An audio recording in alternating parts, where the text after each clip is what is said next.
It's very conservative. I also don't really expect people to listen to me, and the high schoolers who would agree are kind of like, oh, I don't want to miss school, I'll think about it, and then I just sort of give up on trying to organize them. But I shouldn't. I should try to get a group together.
Different youth chapters or that other chapters are starting. So I would encourage any of the kids here or anyone who's a friend of a child who might want to get involved in something, please take advantage. Talk to any of these kids. Talk to Julika. Talk to me. Now we're going to move on. Because we have Nikki here, we want to build on this and talk about the connection between climate change and the refugee crisis. So I would like to invite you to come and put this in. Oh, okay, we're going to start with the film. Okay, go ahead. You want to have something? Also, quickly, everyone, after the session is over, please remember to vote on which corporate session you would like to come on.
that's what the sound looks like.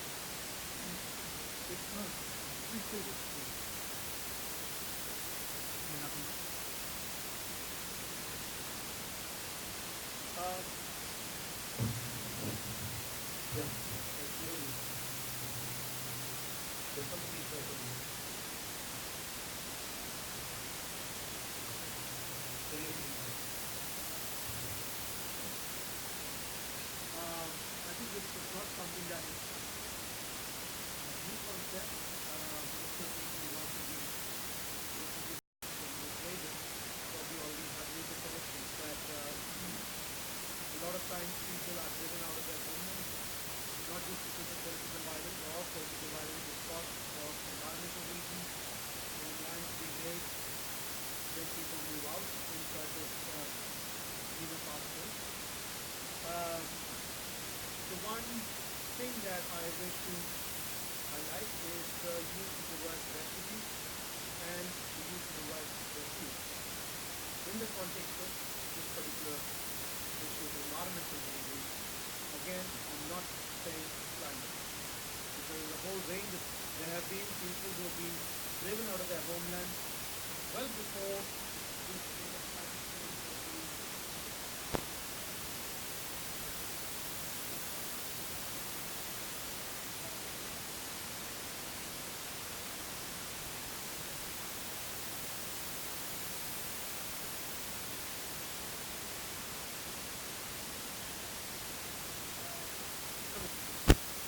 The Cherokee Treaty. This is a particular thing where in 1738 close to 15,000 Cherokee Native Americans were driven from hills in the Midwest, and they were sent packing. They went to Oklahoma. Died en route out of starvation, and so you actually see a mountain lion that is completely starved in that, and that's depicting a starving Cherokee Native American. So there is not so much a refugee, but there is a kicking out, and evicting, and ousting. With the Narmada Dam, they are not refugees. There have been people who have been made homeless. They've been rendered homeless, which means there is a party that has been victimized, and more importantly, a party that has caused this ousting. So that is something that would be very important to look at, because it is not just a matter of a charitable receiving of the people who have gone. I think it is a matter of rendering justice. It is a matter of owning up to a mistake, and it's a matter of giving them their dignity and their right to live. So Could you just say it in more, I mean, what children can understand? I think that's such an important concept. Well, I heard Kiali clapping, so she's going to have to do the job of explaining, and yeah, I can try. I already said that the younger children, I'm not spoken very much with them, but I think we have some mediators in this group who will hopefully do the job. So I think that the aspect of charity needs to be, it's a very, very dangerous and a vicious and a very poisonous kind of an emotion. I think it comes from a position of power and wanting to preserve that. What we do need to look at is some introspection in what we have caused. So with that, I will just leave the youngsters in this room primarily with another challenge. As you know, problem givers, we would like to give you one more problem. And the problem is, with this ecological crisis, there's an ecological crisis because of pollution, because of land use change, because of deforestation, because of the climate change that has resulted as a result of this. There'll be rising sea levels, there'll be people being displaced from places like Bangladesh and India, and they'll be moving to other places. And this movement is not only across countries, but also within the country. And across countries, there's at least a United Nations, but within a country, there is not even that. Which means when the Bangladeshis come to India, we will kill them, because we don't like people from other places, even without their coming in large numbers. And when they start coming in large numbers, that increases even more. So my question is this, that the problem to you guys is, one aspect of it is, of course, how do we deal with people who have been rendered homeless by the actions of a certain group of people? So, and how do we make some amends, and how do we make the people who have caused the problem, in this case with the climate change, just looking within that, the road to prosperity for North America. So North America has become very prosperous, Japan has become very prosperous, Europe has become very prosperous. Many people within these countries actually have large houses, many cars, and a great lifestyle. A lot of people within these countries continue to live extremely poorly. That is also a fact. But all this has caused this problem called climate change, and as a result of which a number of people are now being kicked out.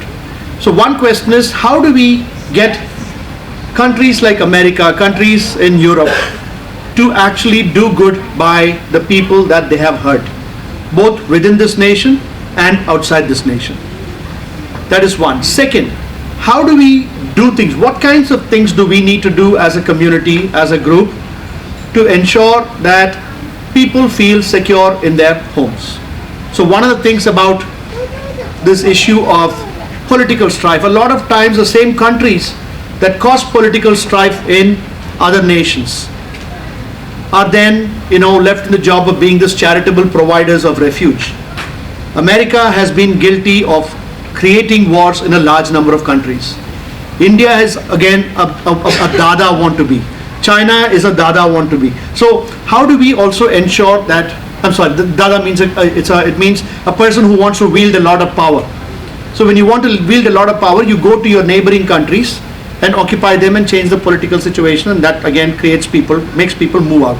So my question to you is this. One, how do we convince the people in the United States? How do you speak to your senators and tell them that their historical actions have caused the problem of climate change? And besides erecting windmills, they also need to ensure that the Native Americans are given justice, that their lands are restored to them, that the so-called federal lands need to be freed up, that the same kind of justice has to be rendered also in other countries which have been affected by it. This film that I wanted to show you is a film about a tiny island called Kiribati, and this island is a Pacific island, very low lying.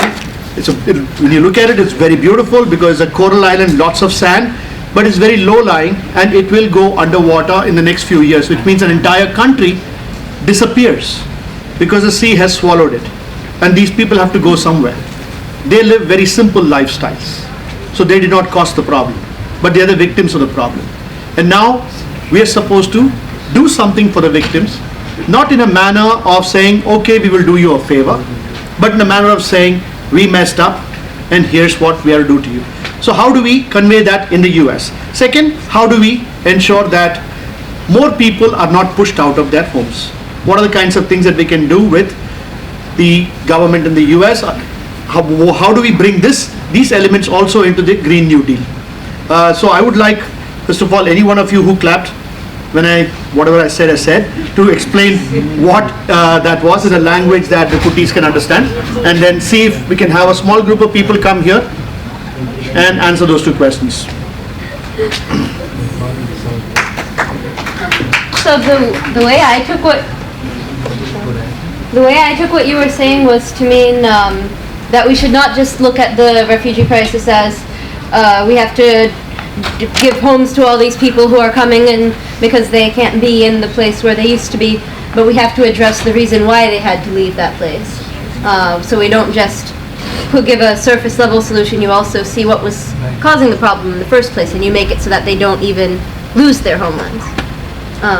That is one, like and that whatever they are asking for from the United States or from Peru or from any other country where they move to is for their rights. Yeah. And they're not asking for a concession. So asylum must be a right given to them. Right. As opposed to a concession where instead of 17%, there must probably be a rejection of only 15%. Yeah. And that 15% must be grounded in very, very solid reasons. Yeah. That you did not cause the problem. Right. And that 15% can be, out of charity or of goodwill or your room or whatever. So I don't know how to explain that to the children. Maybe Aravinda, you can do that. Are you having a small group discussion? I would like to have a small group discussion. I can join. Okay. But I don't know what's next then. So the next steps is what I wanted to ask. I mean, again, I think that I've not communicated well to this audience because I saw big people over here, so I started talking in a big people language. But the question I had is about not this board game one is the board game has been dealing with how our culture should be able to understand how difficult it is for somebody to come into this country and seek asylum. And I think that is a very valuable exercise that will allow us to empathize with the pain and the suffering that goes in over here. What would a board game that tries to educate Americans and the American senators about their responsibilities in having caused the problems that kicks people out of their homelands? That is, I think, one question. Second, how would we ensure that we do things so that less and less people feel compelled to leave their homelands for environmental reasons? So any takers from? Question is, they were not paying attention. Would any, this is the next board game. Would you like to design a board game that can educate senators and Congress people? It might not be a board game, but it might be something. I just said board game. Some Yeah. sort of exercise, some kind of exercise to help us, help make laws that would not compel people to have to leave their homes in the first place. And say the audience over here, how would we tell an American, well-to-do American public that they owe something to, they are indebted to a bunch of other people from a different country because their lifestyle has caused the climate change which is hurting them? My question to the children would be, how many of you have read People's History of the United States? To the children. These men wouldn't have. How would Children have not. Then Lucas and Kiali have read, yeah? You read that.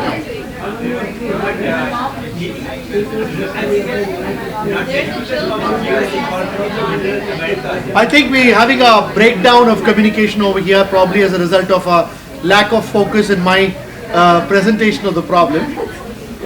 Yeah. I think what you're trying to say is that US has a political involvement in Guatemala and Nicaragua. No, I'm not talking about the political. I'm talking about the environmental. Environmental, I mean, like there was an involvement that has, of course, like from the overconsumption that has led to a climate change that is causing crisis in people who cannot afford a change in climate, and that's happening all over the world, even in India. But also there has been, US is culpable, like otherwise, in specific countries from where there are a lot of migrants in Central America, and that story about the refugee leaves that part out, like why are certain countries people flee, and so therefore like there's a cost that should be a compensation for the damage that was done to them in the first place. But that's, I guess, like it's hard to. Okay. Also, I think you're also generally, you have to talk about you've been emphasizing on this about the general environmental degradation also. Like we live lives filled with very cheap consumer goods. You get everything for like $20, whatever plastic you need and all of that. And even our recycling, that's coming at a tremendous cost to the environment and people's environment in the third world. That also has to be recognized by. Okay, so what I will do is, I think we're losing the children on this, and so what I will do is try and finish it so that I don't keep perpetuating this nonsense for a much longer time. And so my suggestion in this is, I will explain to you within the climate negotiations, there is mitigation and adaptation, right? There's also a third component, right? Within the climate change negotiations, there are three components. One is how do you reduce the amount of carbon being emitted, and that part of it is by building these to replacing fossil fuel, etc. There's another part which is called adaptation. Bad things are going to happen, and you make yourself strong to be able to withstand it. You make yourself strong by moving away from the sea, by creating places for water to stay, and by building resilience or growing resilience. The third part of it is something that is not being talked about, and that part of it is called ecological debt. Ecological debt means when you borrow something from somebody, you have to return it. How do you think this country was built? It was built by borrowing from play, not borrowing, it was built by stealing. Ditto with India. So I'm not saying this is about America. It's about India. Most of the development has happened by stealing. So we owe a debt. This ecological debt part of it is missing from all conversations. And this is something that I have a big bone to pick with the green non-governmental organizations in America and in other places where there is not enough importance given to the ecological debt, where the governments of rich countries, the countries that have been the primary causes of climate change, those governments need to put up a big amount of money so that other countries can draw from it to adapt, to mitigate, etc. That is not happening. And that needs to happen. And so that is something, again, we can start building a conversation around. Thank you.